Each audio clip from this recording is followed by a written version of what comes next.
नमस्कार दोस्तों, मैं हितेश आप सभी का हार्दिक अभिनंदन करता हूं, स्वागत करता हूं आपके अपने यूट्यूब चैनल पर।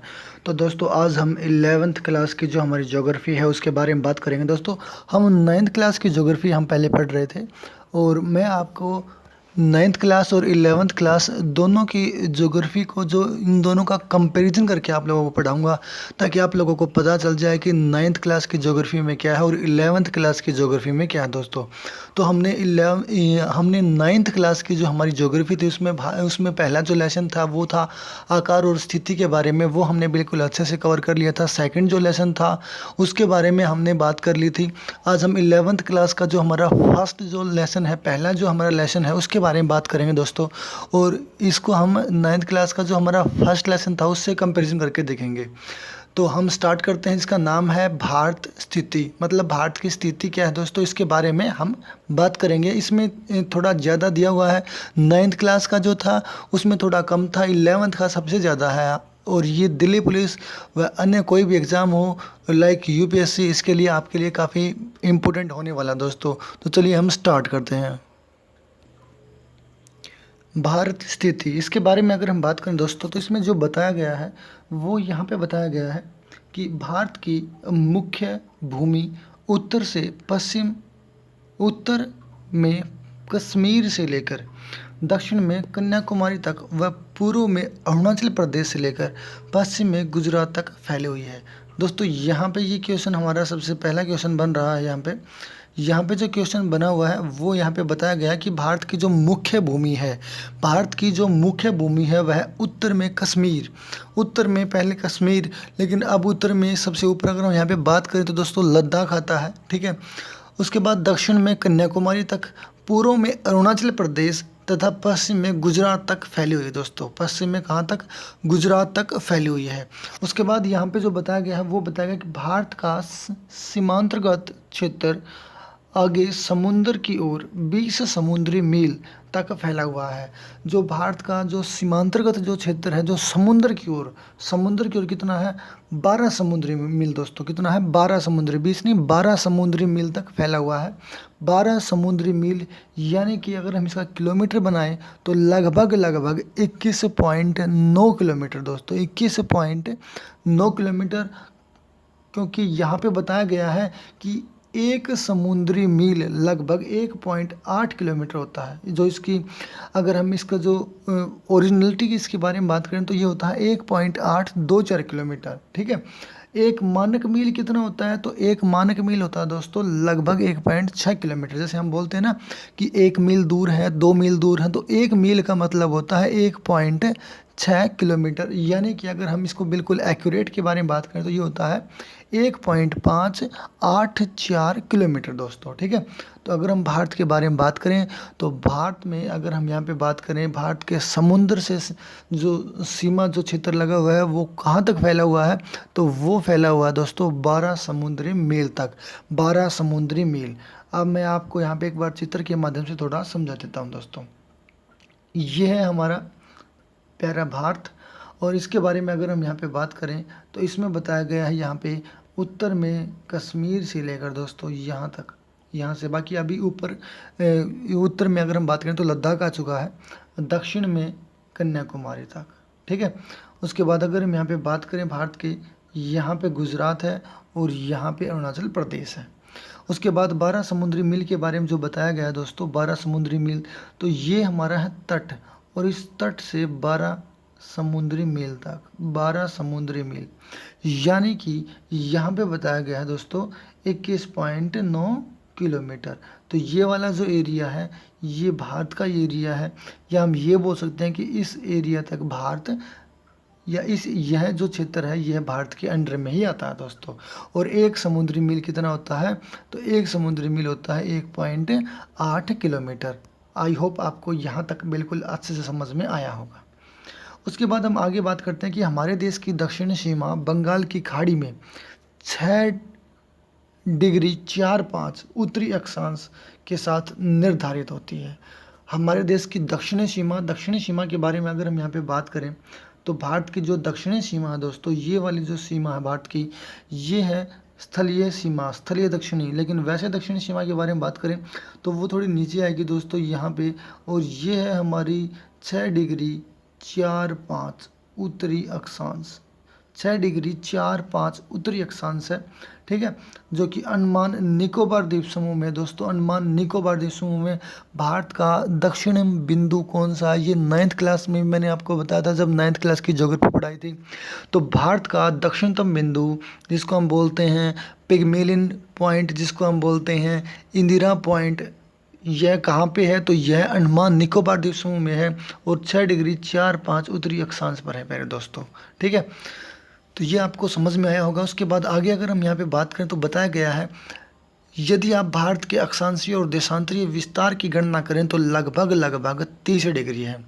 मतलब अक्षांशीय व देशांतरीय विस्तार के बारे में अगर हम यहाँ पे बात करें, भारत का अक्षांशीय व देशांतरीय जो विस्तार है इसके बारे में अगर हम बात करें तो ये कितना आता है, ये लगभग कितना आता है दोस्तों, ये लगभग आता है 30 डिग्री, ठीक है। टोटल मिला के अगर हम बात करें तो भारत का अक्षांशीय व देशांतरीय विस्तार कितना है, तो अक्षांशीय व देशांतरीय विस्तार है 30 डिग्री दोस्तों। उसके बाद इसमें जो बताया गया है वो बताया गया है कि भारत की उत्तर से दक्षिण तक दूरी, उत्तर से दक्षिण तक दूरी अगर हम यहाँ पे बात करें तो उत्तर से दक्षिण तक की जो दूरी है वो भारत की है दोस्तों 3 2 1 4 3214 किलोमीटर। अब इसका तरीका क्या है, इसका तरीका भी ध्यान रखना।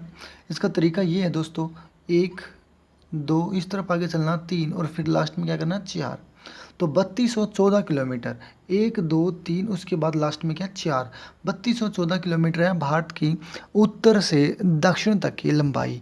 भारत की उत्तर से दक्षिण तक की लंबाई है 3214 किलोमीटर, जबकि पश्चिम से पूर्व तक की जो लंबाई है, पश्चिम से पूर्व तक की लंबाई है वो है दोस्तों 2933 किलोमीटर, 2933 किलोमीटर। ये हमारा NCERT में दिया हुआ है 2933 किलोमीटर। कुछ किताबों में अलग अलग मिलेगा, लेकिन NCERT में जो है दोस्तों वही मान्य होता है। तो 2933 किलोमीटर पश्चिम से पूर्व तक की लंबाई और उत्तर से दक्षिण तक की लंबाई कितनी है, उत्तर से दक्षिण तक की लंबाई है प्यारे दोस्तों 3214 किलोमीटर, ठीक है।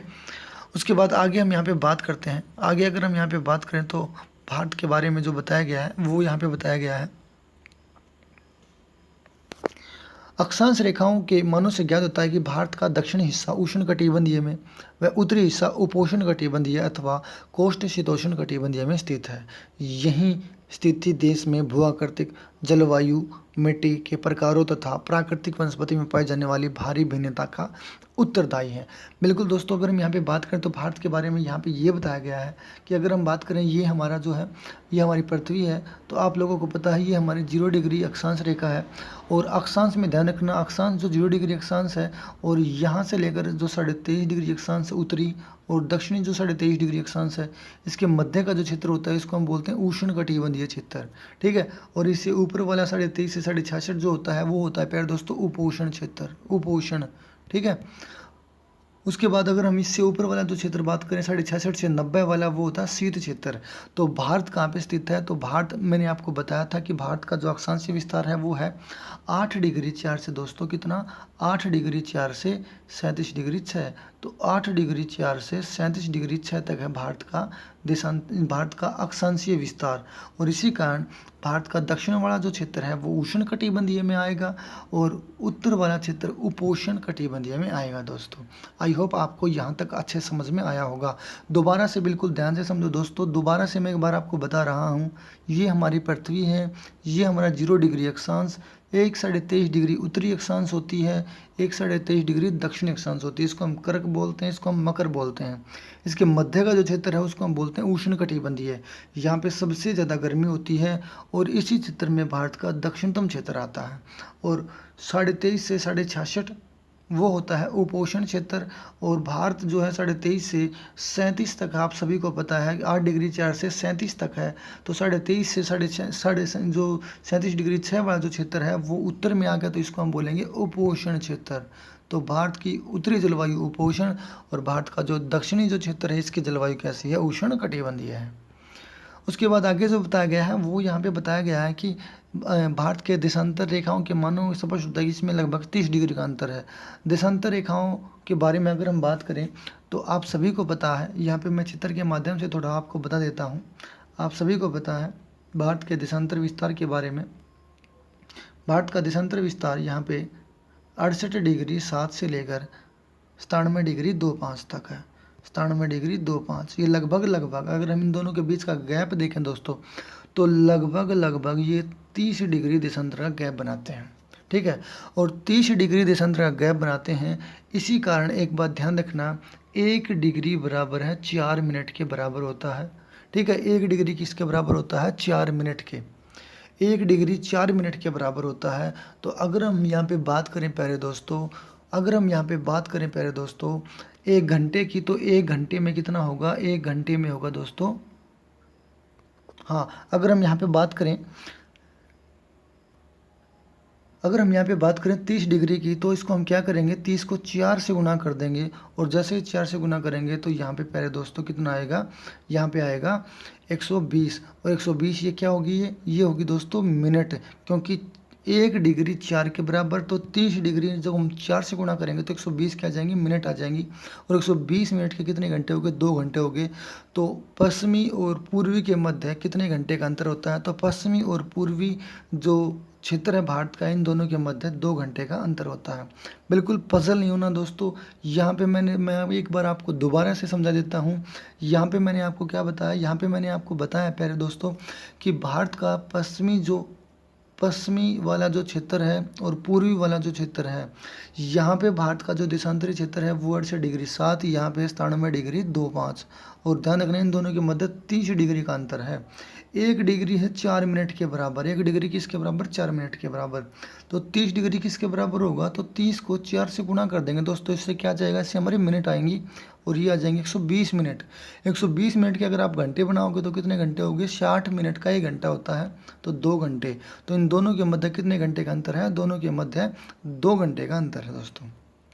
उसके बाद हम आगे यहाँ पे बात करते हैं। ये बात मैंने आपको पिछली क्लास में समझा दी थी। पिछली क्लास में मैंने 9th क्लास की जब ज्योग्राफी करवाई थी, उसमें मैंने आपको अच्छे समझा था इसके बारे में कि विश्व के देशों में आपसी समझ या आपसी सहमति के तहत मानक या मूत्र 7.5 देशांतर के गुणांक पर चुना जाता है। यही कारण है भारत का 82.5 डिग्री पूर्वी यामोत्तर को भारत का मानक समय माना गया है, और ग्रीनविच से लगभग कितने घंटे आगे? 5.5 घंटे आगे दोस्तों। एक अक्षांश और देशांतर की मैं एक वीडियो बहुत ही जल्द बनाने वाला हूं आपके लिए। ठीक है, जो बच्चे पजल हो रहे हैं अक्षांश और देशांतर होता क्या है, उसके लिए मैं बिल्कुल एक अलग से वीडियो डाल दूंगा दोस्तों आप लोगों के लिए।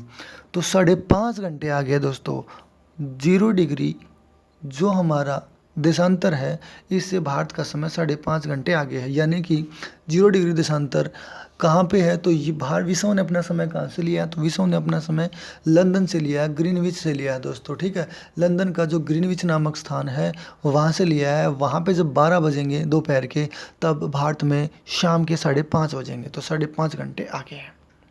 ठीक है, उसके बाद हम आगे बात करते हैं। आगे जो बताया गया है वो प्यारे दोस्तों यहाँ पे बताया गया है भारत का क्षेत्रफल। तो आप लोगों को पिछली क्लास में भी मैंने आपको बताया था, भारत का क्षेत्रफल 9th क्लास की ज्योग्राफी में 32.8 लाख वर्ग किलोमीटर है। अगर आपसे क्वेश्चन पूछते हैं भारत का क्षेत्रफल, तो 32.8 लाख वर्ग किलोमीटर है। ठीक है, जो कि विश्व का कितना है? 2.4% है। विश्व का कितना दोस्तों? 2.4%। ठीक है, उसके बाद आकार के बारे में बात करते हैं। तो आकार में यहाँ पे बताया गया है कि उत्तर में ऊंचे पर्वत हैं, गंगा, ब्रह्मपुत्र, महानदी, कृष्णा, गोदावरी, कावेरी आदि बड़ी नदियाँ हैं। उत्तर पूर्वी और दक्षिणी भारत, जो उत्तर पूर्वी जो क्षेत्र है, उत्तर पूर्वी क्षेत्र में दक्षिणी भारत वनांचित पहाड़ियाँ हैं, जबकि मरुस्थलीय में रेत का विस्तार है। ठीक है, यहाँ पे सारी की सारी यहाँ पे बातें बताई गई हैं। उसके बाद यहाँ पे अगला जो क्वेश्चन आता है वो यहाँ पे बताया गया दोस्तों, उत्तर में हिमालय पर्वत, उत्तर पश्चिम में हिंदू कुश पर्वत, उत्तर पश्चिम में है हिंदू कुश, जो एरिया भारत पाकिस्तान की जो सीमा बनाता है वहाँ पे हिंदू कुश।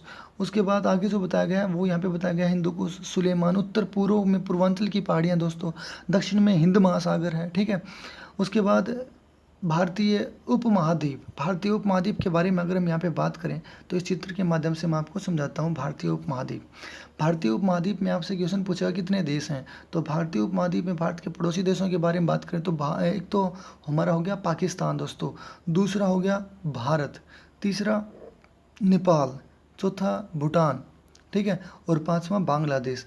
ये 5 जो देश हैं ये भारतीय महाद्वीप में आते हैं, भारतीय उपमहाद्वीप में बोलेंगे हम इसको दोस्तों, ठीक है। भारतीय उपमहाद्वीप में कितने देश आते हैं, तो भारत, पाकिस्तान, नेपाल, भूटान और बांग्लादेश, ये सारे के सारे देश जो हैं वो भारतीय उपमहाद्वीप में आते हैं। उसके बाद आगे जो इसमें बताया गया है वो बताया गया दोस्तों कि भारत के प्रायद्वीपीय भाग हिंद महासागर की ओर उभरा हुआ है। संपूर्ण तटरेखा द्वीप समूह समेत कितने किलोमीटर है, द्वीप समूह समेत अगर हम यहाँ पे बात करें तो द्वीप समूह समेत दोस्तों यहाँ पे बताया गया है 7517 किलोमीटर। 9th क्लास में बताया था 7516.6 किलोमीटर। अगर ये ऑप्शन आता है कि भारत का संपूर्ण तटरेखा द्वीप समूह समेत इसकी लंबाई कितनी है, तटीय रेखा की लंबाई कितनी है द्वीप समूह समेत, तो 7516.6 किलोमीटर। अगर ये ऑप्शन आता है तो बिल्कुल ठीक है, लेकिन अगर ये ऑप्शन नहीं आता है, इस ऑप्शन की जगह 0.6 की जगह अगर 17 डाल देता है या 60 डाल देता है, 7517 डाल देता है, सीधा 7517 किलोमीटर डाल देता है, तो वो ऑप्शन भी आपका बिल्कुल ठीक होगा। ये NCERT 11th में दिया हुआ है दोस्तों। उसके बाद भारत और उसके पड़ोसी देशों के बारे में बताया गया है कि भारत और उसके पड़ोसी देश, तो आप सभी को पता है भारत के पड़ोसी देश कौन कौन से हैं, पाकिस्तान, नेपाल, भूटान, अफगानिस्तान, बांग्लादेश, म्यांमार, ये भारत के पड़ोसी देश हैं। यहाँ पे बताया गया कि श्रीलंका और मालदीव हिंद महासागर में स्थित 2 द्वीपीय देश हैं, श्रीलंका और दूसरा कौन सा है, मालदीव, ठीक है।